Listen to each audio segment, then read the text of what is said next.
Falando em se complicar bastante, o Tribunal Regional Eleitoral do Paraná marca para 1º de abril, e não é mentira, o julgamento que pode cassar o mandato de Sérgio Moro. A data foi anunciada pelo presidente da corte após confirmar posse do novo desembargador José Rodrigo Sabe, por indicação de Lula, para 6 de março, último impedimento para a votação do caso. Ou seja, só faltava um nome, um magistrado na corte, até porque esse tipo de votação tem que ter a corte completa. O nome foi escolhido pelo presidente Lula, inclusive um nome que vem da advocacia, foi inclusive advogado do Deltan Dallagnol, o que pode parecer para alguns que isso favorece ao Sérgio Moro, até porque tinha aquela dupla dinâmica do Deltan com o Moro na Operação Lava Jato, mas é um nome que teve muito apoio também do Grupo Prerrogativas, e é um grupo de advogados que nasceu exatamente a partir do que eram chamados os desmandos da Operação Lava Jato, ou seja, um advogado garantista apoiado pelo Prerrogativas. É esse o novo juiz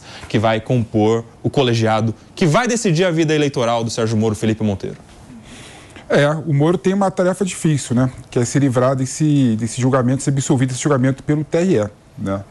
É bom lembrar, é TSE ou TRE? Acho que é TSE, né? TRE, que é no Paraná. É o regional. É bom lembrar o seguinte, Koba, que o Moro, ele tem uma situação muito mais complicada que do Deltan, né? O Deltan, a gente falou aqui que era um absurdo o que aconteceu com ele, porque a jurisprudência do TSE e do TRE, em geral, vai contra o Moro. Vai contra o Moro. É bom lembrar que a Selma Arruda, que foi candidata a senadora pelo Mato Grosso, né, no passado, foi cassada pelo mesmo argumento que o Moro está sendo acusado, né?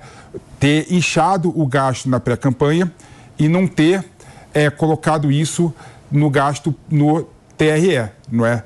Ou seja, então o Moro tem uma tarefa muito difícil, que é se livrar desse processo. E eu acho que não vai se livrar e vai se complicar. Vai ser cassado Sérgio Moro, Palumbo? Mais uma vez concordo com o PP, viu? Eu acho que vai cair. Opa, 3 vezes, hein? Vai nevar. 3 vezes, né? 10h30 da manhã, 10h34, e Palumbo já concordou 3 vezes com o PP nessa sexta-feira. Acho muito difícil ele conseguir se livrar dessa, muito difícil mesmo, muito difícil. Como é que você vê essa situação? É difícil ele se livrar, mas eu acho que é importante a gente contextualizar que o caso do Moro tem suas diferenças em relação à jurisprudência, né? Porque os gastos de pré-campanha dele foram relacionados a uma pré-campanha presidencial. E depois ele muda de partido, muda de domicílio eleitoral e vai para o Paraná. Ou seja, é mais complicado você demonstrar que houve um dolo, houve intenção dele de usar a pré-campanha presidencial como um pretexto de, na verdade, inflar a campanha dele para o Senado pelo Paraná. Porque o que configuraria a fraude à regra eleitoral seria você dizer que tem essa intenção. O que aconteceu, na minha visão, foi outro fenômeno. Ele, de fato, seria candidato à presidência pelo Podemos, e o projeto naufragou e ele mudou de planos políticos, mudou até de partido, saiu do Podemos, foi para a União, tentou ser candidato em São Paulo, e aí foi um papelão, porque ele colocou como comprovante de residência um hotel, que não foi aceito pela Justiça Eleitoral, e ele acabou sendo candidato ao Senado pelo Paraná.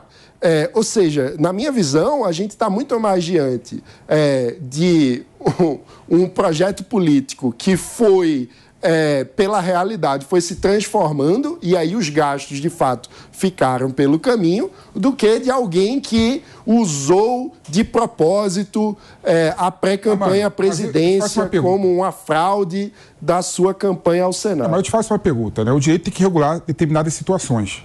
Caso, por exemplo, o caso do Moro seja diferente à jurisprudência do TSE, porque realmente ele começou com outro projeto político de ser candidato a presidente da República e depois ele mudou para candidato a Senado pelo Paraná, eu poderia, por exemplo, se eu quisesse ser mais bem conhecido na minha circunscrição eleitoral para me candidatar a senador, lançar minha pré-candidatura a presidente da República. Sim. Aí eu gastaria bilhões de reais, porque não pode estar dentro do teto, e eu teria uma vantagem em relação aos meus adversários políticos. Mas a gente está falando. Ou seja, é claramente um abuso de poder político. Mas aí você Mas aí você tem que decidir se ele teve essa intenção e se isso foi premeditado ou se foram circunstâncias que fizeram com que a coisa se desenrolasse dessa maneira. Esse é o ponto, é o dolo.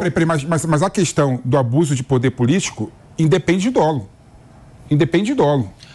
Na justiça eleitoral tem até uma coisa que às vezes você nem entra nessa questão do dolo ou da culpa, que é o fato de se beneficiar. Por exemplo, propaganda irregular. Se tem alguém fazendo uma propaganda irregular com o seu nome, você não está nem sabendo, você está se beneficiando, às vezes isso gera cassação, gera multa, gera advertência, gera um monte de coisa. Ela é bem rigorosa. É bem rigorosa. Nas contas. Eles pegam no pé mesmo. Eu não usei fundo, mas mesmo assim eu tive que me explicar diante de algumas situações. Eu ainda falei, mas o dinheiro é meu, eu estou usando um dinheiro meu, da minha família. Mesmo assim, eles pegam bastante no pé. Inclusive com denúncias de propaganda que não pode ser colocada em determinados locais, você é obrigado a ir lá e retirar isso. Mesmo que não foi você quem... Se não, toma multa. E a gente não tem controle. O cara pega um adesivo, cola num bar, que controle que a gente tem sobre isso? Se não retirar, é multa. E agora, mano, eu quero te ouvir do ponto de vista político. Já que estamos em análises políticas, aqui eu quero te ouvir a respeito do Sérgio Moro na vida política. Porque é alguém que conseguiu sair de um herói nacional, um guardião da justiça, uma pessoa que representa todos os brasileiros, chegou com a pompa toda como ministro da Justiça do Bolsonaro, saiu daquela forma como saiu, já perdeu um grande capital ali, ele foi tido por muitos como um traidor do Bolsonaro. Depois, na pré-campanha a presidente, ele era do Podemos, salvo engano, não é isso? Ele era do Podemos, e depois ele sai para a União Brasil. Exato, era do Podemos e dizem que teve todo o apoio do Podemos para ser pré-candidato a presidente da República. Todos esses gastos que estamos falando... Todos esses gastos, 20 milhões de reais do Podemos para ser pré-candidato a presidente da República, e o dia que saiu não fez nenhuma ligação para dar tchau, simplesmente foi para a União Brasil. Já perdeu mais capital, foi novamente chamado de traidor. E agora, recentemente, nós tivemos na votação do Flávio Dino, no Senado Federal, na sabatina, aquela foto que viralizou e o pouquinho que ainda apoiava o Moro se decepcionou com aquela imagem. Ou seja, como é que alguém que era tão admirado pelos brasileiros conseguiu chegar nessa fase a ponto de ser cassado por uma ação que é do PL junto com o PT, na Justiça Eleitoral? É um caso de... livro-texto de fracasso na carreira política, né? Porque a gente está falando de alguém que entra na política com um potencial gigantesco e que acaba se esvaindo completamente. Eu adicionaria ainda, Koba, como um dos episódios que ele ficou também com a peste de traidor, a decisão de ser candidato ao Senado pelo Paraná, concorrendo contra o Álvaro Dias, que, do ponto de vista político, sempre tinha sido o personagem principal defensor da Lava Jato dentro do Congresso Nacional. Ou seja, ele acabou traindo também o Álvaro Dias. O Álvaro Dias foi candidato a presidente da República e falava, inclusive, nos debates, antes mesmo do Bolsonaro cogitar a ideia pelo menos publicamente, né? Não se sabe, mas cogitar a ideia do Moro ministro, o Álvaro Dias já dizia, se eu for presidente, eu vou chamar o Sérgio Moro para ser ministro. Ou seja, levava o nome do Sérgio Moro até para os debates. Candidato pelo poder. E a população, ela fica bem atenta a esse tipo de traição. Já visto alguns exemplos que nós tivemos, não vou citar nome, de deputados que saíram de 1 milhão de votos e caiu para 13 mil, de deputados que foram bem eleitos e depois não se reelegeram. A população não costuma aceitar esse tipo de traição, seja de que lado for. Né? Então, acho que a gente tem que ser coerente na vida política, a conversa tem que ser sempre a mesma. Claro que você pode mudar de opinião, você pode evoluir, como um bom exemplo que é o PP, que está se endireitando. Eu acho que você está se endireitando, PP. Você está se endireitando. E eu confio que você vai virar um homem de direita ainda. Ei, rapaz. Como é que vocês veem essa questão da traição na política, né? Da lealdade, do dever de lealdade com as pessoas que te ajudam? Felipe Monteiro. Não, o brasileiro não gosta de traidor, né? É fato, né? Quem trai os ideais, quem trai os eleitores, quem trai qualquer pessoa, o brasileiro vê com maus olhos, não é? E o caso do Moro é o típico caso desse. O Moro viveu o céu e o inferno com o bolsonarismo. É bom lembrar que ele foi ministro da Justiça do Bolsonaro. Ele resolveu depois sair do Bolsonaro, criticando o bolsonarismo, falando que o Bolsonaro estava querendo ter ingerência na Polícia Federal, fez graves acusações ao Bolsonaro. Depois ele voltou atrás durante as eleições, né, se reaproximou do Bolsonaro, não é? Ou seja, e depois ele aparece numa imagem conversando com o Dino, né? Eu entendo aquela imagem dele conversando com o Dino. Eu realmente entendo aquela imagem. O Dino, ele vai ser ministro do STF, ele tomou posse ontem, né? Tomou posse ontem, mas naquele momento ele estava sendo sabatinado com grande probabilidade de ser nomeado, né? E assim ele foi, tomou posse ontem, e o Dino, querendo ou não, vai ser um dos 11 ministros que vão julgar o caso dele depois que ele for condenado pelo TSE. Então, a pessoa que está lutando pela sobrevivência. Mas aí eu já não concordo com esse tipo de atitude, não. Não, mesmo, sim. Não, mesmo porque... Não, estou falando da sua, né? Mesmo porque, se você foi lá, arrebentou o tempo todo, aí você está com um processo lá, agora você é meu amigo, abraça aqui, dá sorrisinho. Eu não cairia numa lorota dessa. Mas eu preferia sair com honra. Não, o meu posicionamento é esse, eu vou até o final, se eu tiver que cair, eu vou cair. Mas eu vejo também, mas eu também acho que essa crítica também... Não dá. Mas, Paloma, tem uma questão que eu acho impressionante também. E nesse ponto, eu gostei. Quando eu vi aquela cena do Moro conversando com o Dino de forma civilizada, eu vi uma outra imagem. Eu vi, poxa, os dois polos conversando e dialogando e se entendendo. O Brasil está cansado dessa polarização nefasta. Peraí, só fizeram isso porque então eu vi naquele momento ali um símbolo, não um símbolo de traição, aquele ato em si. Eu vi um símbolo de civilidade na política, que nós temos que aplaudir.